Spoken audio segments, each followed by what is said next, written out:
Shalom and welcome back. Today our subject is multifaceted. Our guest is Richard Michelson. Richard comes from near Berkshires. Berkshires in Massachusetts, Northampton, Amherst area, so Western Mass. It's a nice area. Beautiful, beautiful. Does it have 4 seasons? Or? 4 seasons, but 2 of them are too short.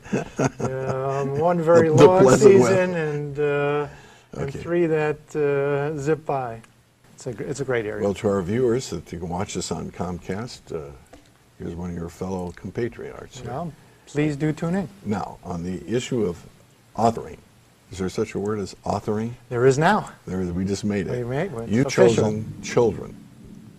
You've chosen connecting with children. And one of the books that piqued my interest was Pike, one of our favorite baseball players. Pike was the very first Jewish professional baseball player. He was also, by the same token, the first Jewish manager. Right. And one of the first paid baseball players, or the first paid baseball player, the first professional. And as the title says, truth in titling, he was America's first home run king. He won the home run batting championship the first 2 years of professional baseball.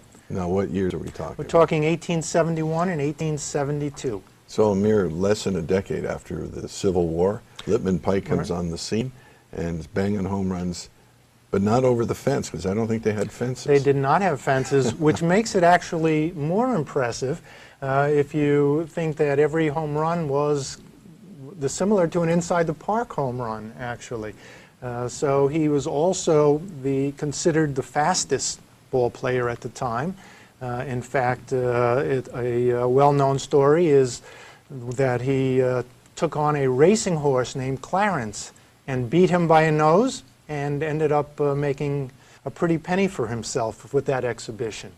But he really was baseball's first superstar, and he's kind of been lost, written out of many of the books. When you ask most people who the first Jewish baseball player was, the answer 9 out of 10 times is Hank Greenberg. and not that many people know about Pike, and I decided that I would do my best to put him back into the history books.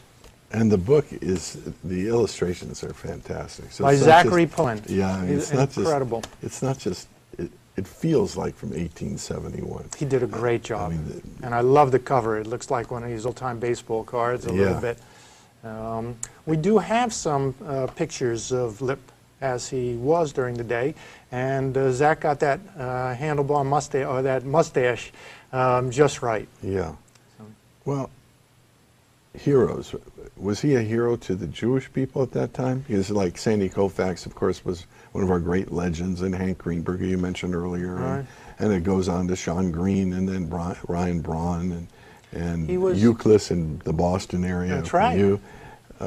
We look up to these players, but did people in 1871, did Jews know that there were Jewish baseball players? Jews definitely knew that there were Jewish baseball players, and he was a hero to many of the Jews at the time. His funeral was well attended by most of the Brooklyn Jewish community, as well as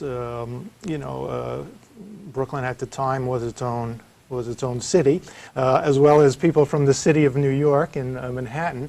But very definitely, he was a player who was at the time, his father luckily encouraged him to play, which was unusual. I talk in the book. His mother couldn't quite understand it. I think I have her saying, as she did, she couldn't understand. Only in America would grown men get paid to chase after a ball. And, she thought that when Lip had extra time, he should be using it to study his books, not to be playing baseball. But his dad actually encouraged him and his brother. His brother was also played one game on the professional league. And Lip was always proud of his Jewish heritage, and yet his dad wanted him to fit in, as it's really a typical immigrant story, how you can fit into the mainstream and become an American, yet still remain proud of your Jewish identity. And I think outside of the baseball story, it's a story that I enjoy both kids and adults reading today because it's still relevant. You know, we in this day, we want to keep our identities, yet we want to be part of the larger whole. And Lipp really was there at the beginning. He's an important, I think, Jewish figure.